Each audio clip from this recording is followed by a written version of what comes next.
Rồi, hello anh em nha. Nay team Long Thành mình xuống thả sự kiện ở Hồ Tràm nha anh em. Đó. Thủ thêm kích tem đang thả trước ra. Đó. Với anh em Phước Hải. Rồi, anh em ra đón đây. Đang dắt diều xuống. Bưng về em câu thôi. Em đang Bưng bao hả? Ok ok. Đây, xuống tới anh em ơi. Đây, em kìa. Đó. Nay anh em đi thả sự kiện dưới Hồ Tràm nha anh em. Nay có tối đêm nhạc đâu kìa. Đó. Okay. Cầu ngắm biển ở Hồ Tràm đây. Đã thả quá chừng rồi, anh em bây giờ này mới xuống tới. Rồi, hello anh em. Cậu ở đây, Nay anh em đi sự kiện dưới Hồ Tràm anh em. Đó. Đi thả với lại Thủ Thiêm Kích Tem nha. Nay có sự kiện ở Hồ Tràm ở bãi cầu ngắm đây. Anh em mình nay xuống hơi muộn nha. View đẹp chưa? Anh em mình xuống được mới lên con ếch. Thủ Thiêm Kích Tem nay lên nè. Đẹp vậy chưa? Đây, bạch tuộc của đội mình đây, đội mình nói chung đi thả chắc 2 giây anh em, 2 giây. Còn đa số lại để anh em Kích Tem của Thủ Thiêm thả nha. Nay sự kiện là anh em kéo nhau đi đây.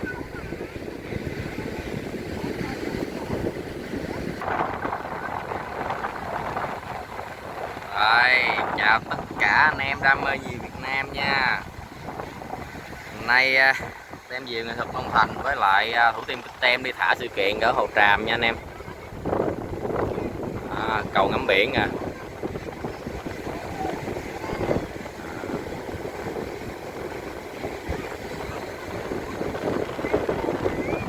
Ở đây mình phải chơi bao cát nha anh em.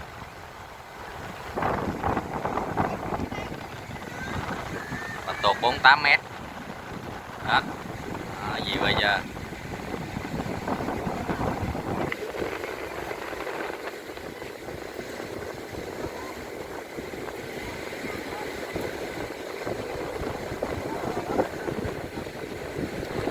Rồi, lâu lắm rồi anh em có dịp bay biển lại nha.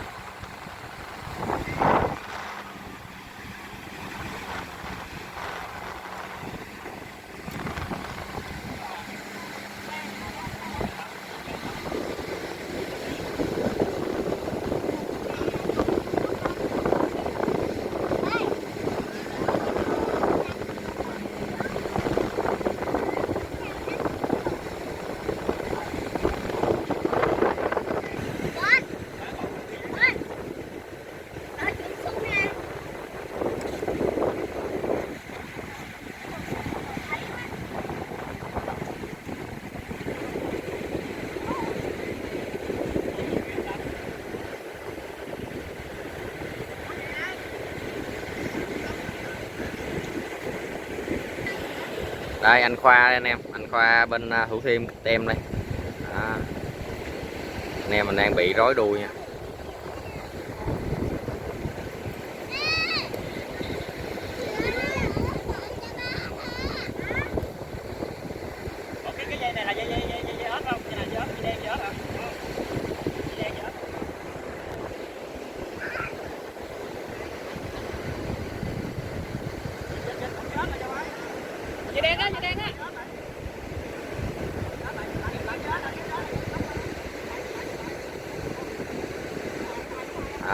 Bên đội Thủ Thiêm Kích Tem mà anh em biết rồi ha, cá đuối đủ con hết á.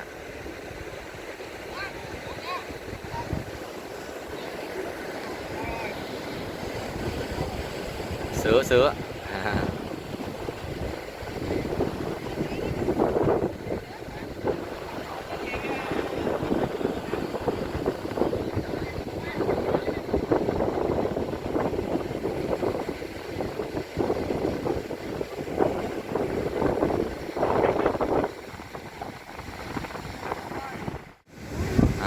tem mình lên chắc lên 3 giây quá nè. Đang lên 2 giây nè. Con ếch với con bọ, bạch tuộc, ba thì đó, có con sứa bên thủ thêm cái tem mới gắn vô kìa đó. Bây giờ chúng mình thả xong hết, mình quay đi cận cảnh dọc chuyến kia cho mọi người xem nha. Đó, đẹp ghê không? Chút để mình phụ tem mình thả xong rồi đã. Lên bạch tuộc anh em. Thôi xuống này gió nó lắc ghê em ơi. À, lên thêm một em bạch tuộc 48 mét.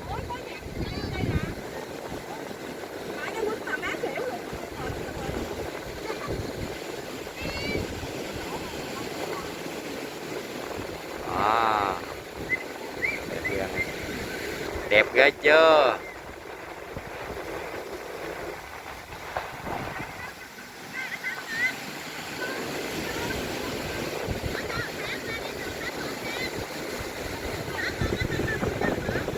Anh em mình dự tính là hôm nay sẽ thả 2 giây anh em.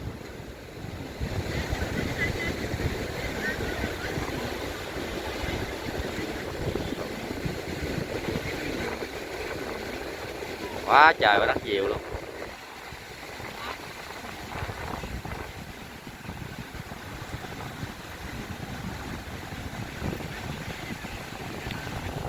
Nay là tem Long Thành đi thả sự kiện với Thủ Thiêm Kích Tem ở Hồ Tràm nha anh em. Ở Show Summer. Này có Show Summer, có đêm có nhạc nè, tối nay là có nhạc. Đó.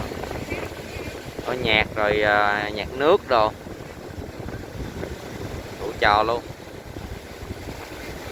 Đi đâu là không có quên lá cờ Việt Nam được nha anh em. Lá cờ Việt Nam là phải lên nha.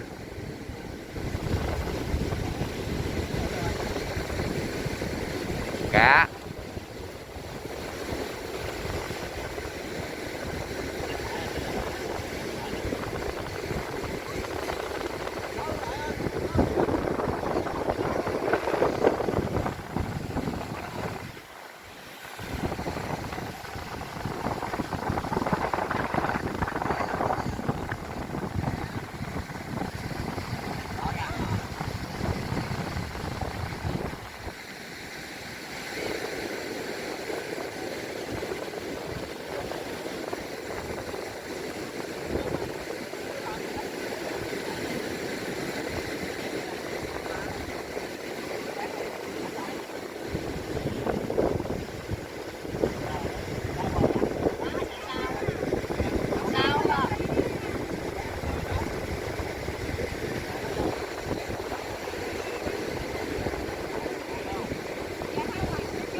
Làm gì chị? Chè không à. Thôi chị ăn. Ăn cảm ơn nha. Chị. Không bao giờ quay lại luôn.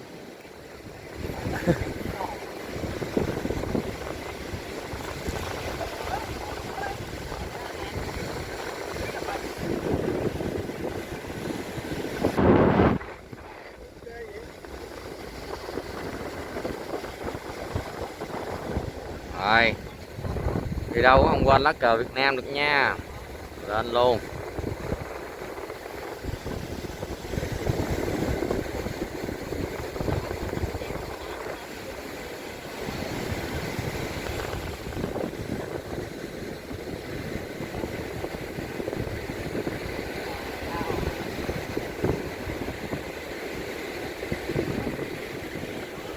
Đó, đây có thêm một tem diều nào nữa anh em, không biết ở đâu nha, nãy mãi mình cũng quên hỏi anh em nữa. Đó. Mấy ảnh chơi cái bao không gian luôn nha. Xúc cát. Biết sẽ lên con gì đây. Đó, nhóm mình lên thêm lá cờ nữa thôi.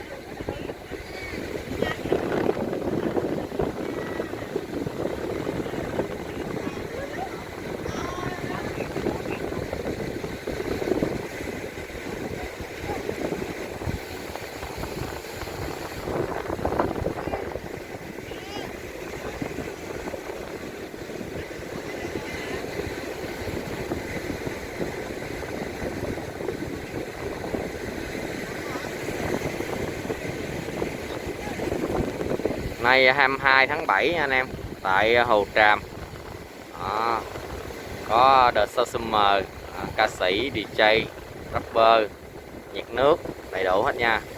Đó, biển nè, biển Hồ Tràm đây.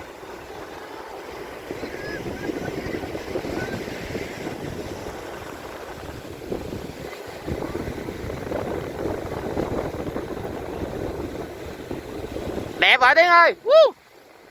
Dây nó ok rồi đó. Rồi đợi bên đây lên con gì đây, để lên hết nha anh em, lên hết một lượt mình đi quay tắt tần tật hết cho anh em xem nha, cho mọi người khán giả xem.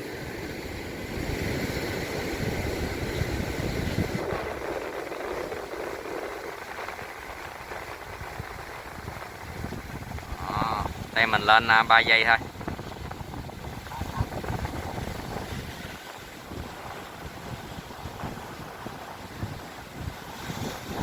Đây tem này mình không biết ở đâu nha, tất cả anh em ở Vũng Tàu á cũng chưa có kịp hỏi nữa. Đó, đang lên con gì đây.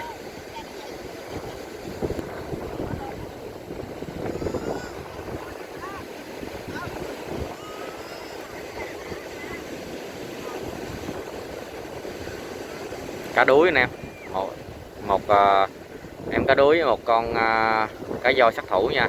Đó.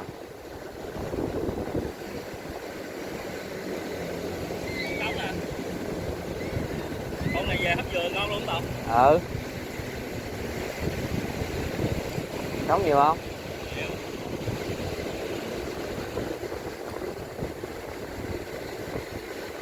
Nè Tiến. Chết rồi đấy. Cá voi sát thủ với lại cá đuối. Ồ, cá đuối bên kia không mắc sai 7-8 mét rồi.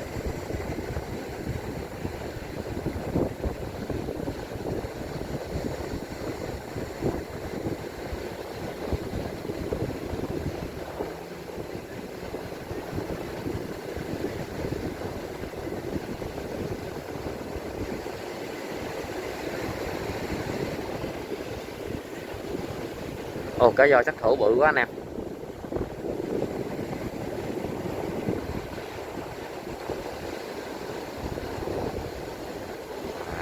Đó, đẹp bây giờ.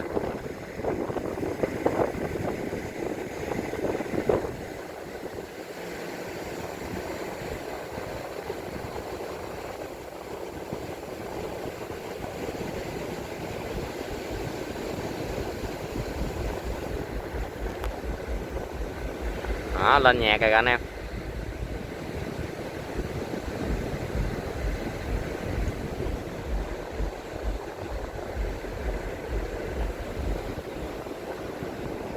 Cá voi sát thủ bự ghê. Đó.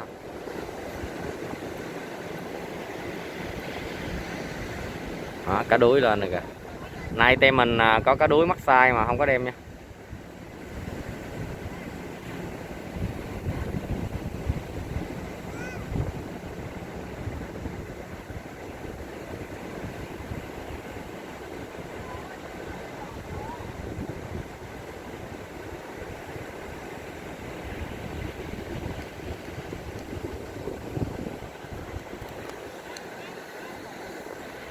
Cá đuối của tem quận 8 anh em. Mình mới hỏi là anh em mà tem quận 8 khác nha, tem Thủ Thiêm là khác nha. Đó, cá đuối lên nè. Đó, đẹp bây chưa. Cá đuối với cá voi sát thủ của tem quận 8 nha anh em. Ủa sao cọt cái đuôi nó ta? Cái lưng đuôi nó đúng ra phải tháo ra chứ ta.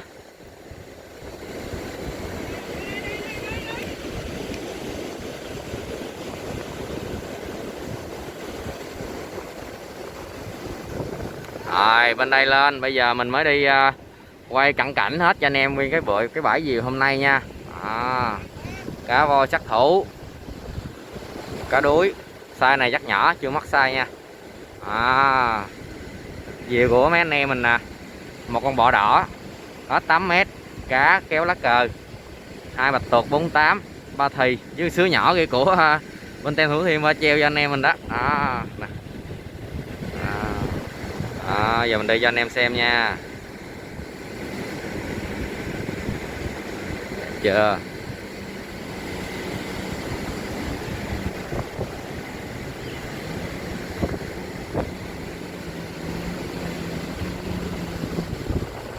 Đó, dừa tem mình đây.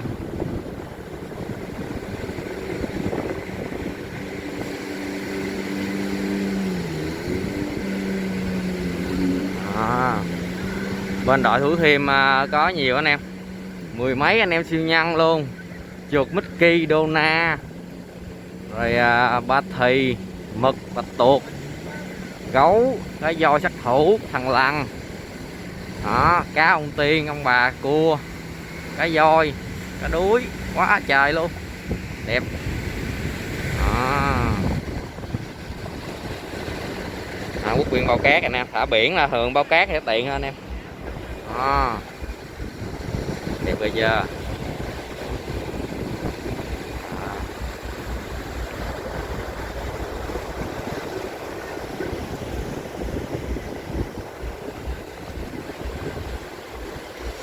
Gấu dễ thương ghê không?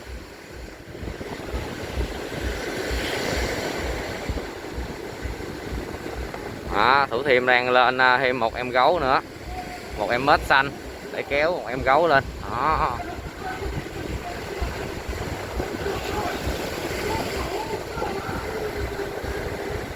Bên kia đang lên nhạc luôn anh em, có DJ chơi nhạc luôn rồi kìa nha, chơi từ ban bây giờ luôn nha.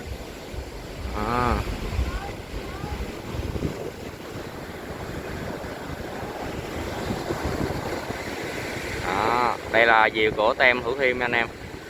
Thì tem Thủ Thiêm được mời xuống thả cái show, cái The Show Summer này nha anh em. Đó là bên anh Khoa là có mời anh em bên tem Long Thành mình xuống thả chung cho vui nha. Đó, cá đẹp ghê chưa.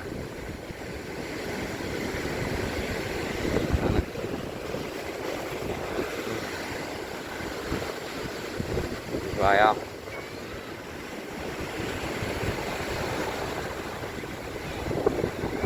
Hôm nay là ngập tràn luôn, anh em Hồ Tràm đâu hết rồi? Còn anh em Hồ Tràm có ai không?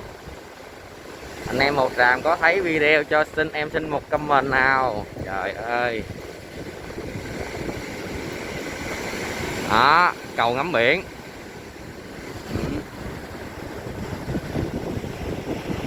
Đó, đẹp ghê chưa? Trời ơi. Quá là nhiều luôn. Rồi con cu ổng kìa.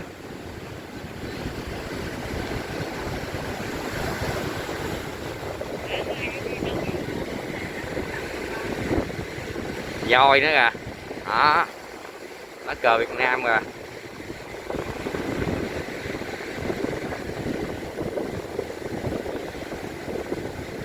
Bạch tuộc 58 m nè anh em. Bạch tuộc khổng lồ luôn, 58 m. Đó. Đây sâu nè anh em, sâu ở Hồ Tràm đây, The Show of Summer nha. Đó.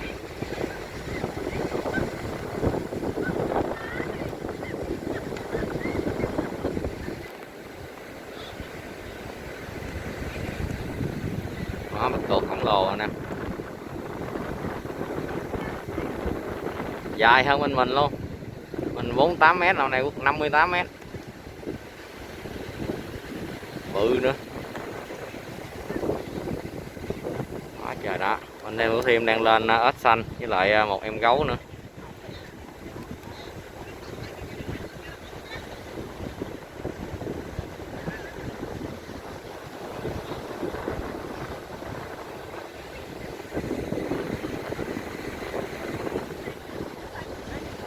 Đó, quá trời luôn, ngập tràn ngập tràn.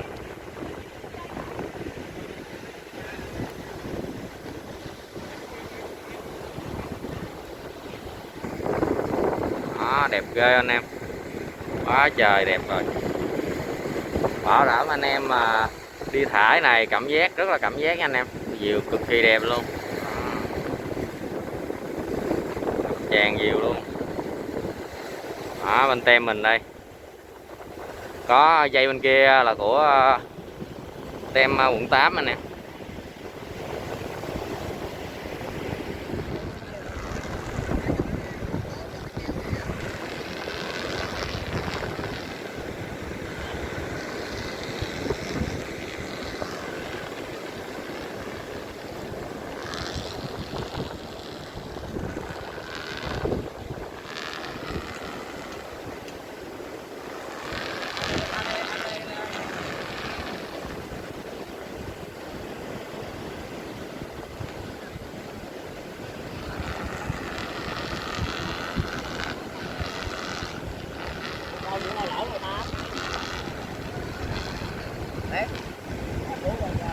Rồi để em kêu lấy cái xẻng xúc á.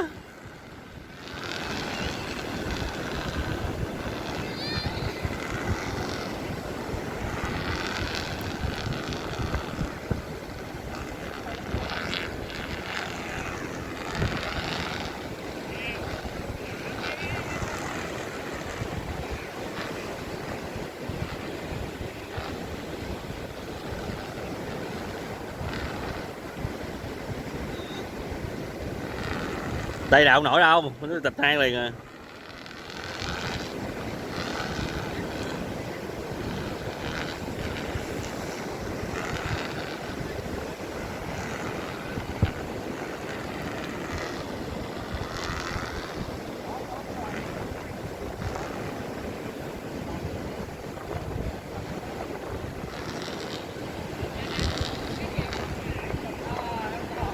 Chết. Ừ, nãy nó bắt được con bự. Đó anh em, anh Tây đang chuẩn bị chơi lướt ván anh em. Mình mới chơi vừa lượng xong nhường lại cho ông anh trong nhóm chơi rồi nha. Đó.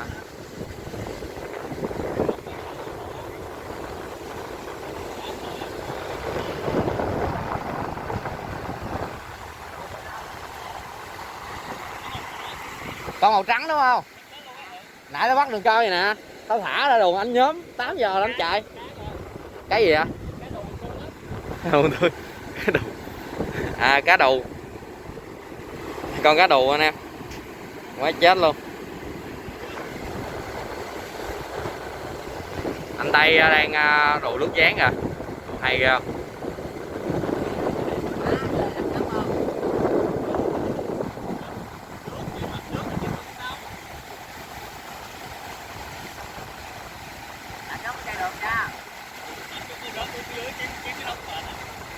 Cái đó khó chơi đó, bây giờ nội đứng vững đã khó rồi, kéo thêm diều nữa. Đi diều lượng chơi cái đó đẳng cấp anh em.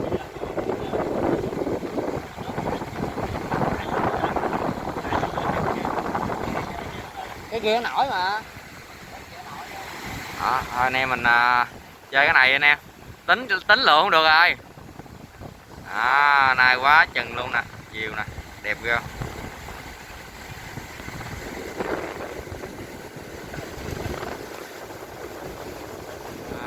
Đi thả diều anh em, đi thả diều bắt còng luôn nha. Diều chết đó. Nó phải kẹp nha. Lẹ lắm anh. Chuẩn bị ra rồi. Còn cái con kia nữa, bên kia cái cào bên kia nữa gì? Hai cái cào này. Đó, chạy nè đó. Chạy à.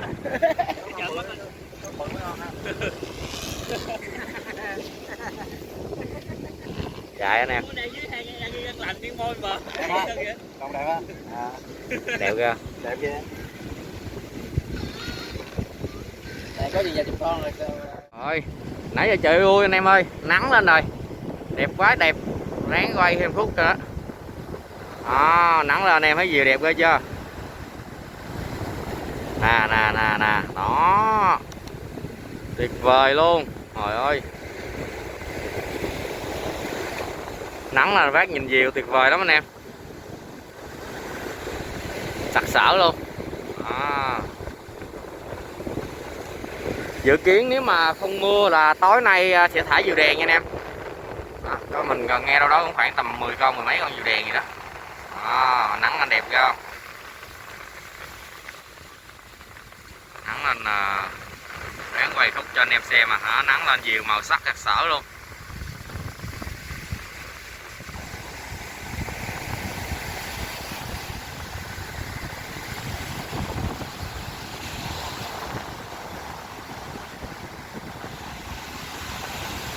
Rồi, hello anh em. Thì nãy giờ mình đi tắm với đi ăn uống thì mình tem nhiều nghệ thuật Long Thành mình có giao cho anh Tem Thủ Thiêm Kích Tem của bên anh Khoa là diều đèn, với lại bên diều đèn của nhóm anh Khoa nữa nha. Anh Khoa đang thả đó, đang ở Hồ Tràm nha anh em. Hôm nay có show khánh thành cây cầu ngắm biển nè. Thì cái show này á, là anh Khoa bên Thủ Thiêm Kích Tem là nhận show, anh em mình đi thả giao lưu với lại thả chung vui với anh Khoa thôi nha, với bên Thủ Thiêm Kích Tem thôi nha. Đó, đây đây tối rồi thì nãy thả diều, ban ngày thả diều bay đó, bây giờ bay đèn nè. Đó, bay một con cá, một sứa mây và một con cá đuối. Nếu không còn nằm la liệt luôn kìa, tại vì gió hôm nay không ổn lắm đó, nên là còn 5-7 con nằm la liệt luôn. Thả diều đèn đó, còn được bao nhiêu đèn nè, sứa mây nè, cá đuối nè. Thì nhạc ra bên kia anh em, sẽ có nhạc ra bên kia, anh em mình đang ngồi bên kia coi cái nhạc nè. Đó nè, cầu nè, cầu ngắm biển của Hồ Tràm nha anh em. Đó, nay là khánh thành cái cầu ngắm biển Hồ Tràm là mới có sự kiện này nha.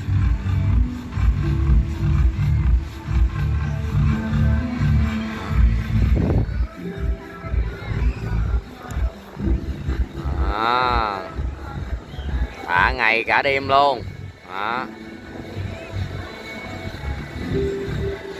có đèn không? Đèn quá trời đèn thôi luôn rồi.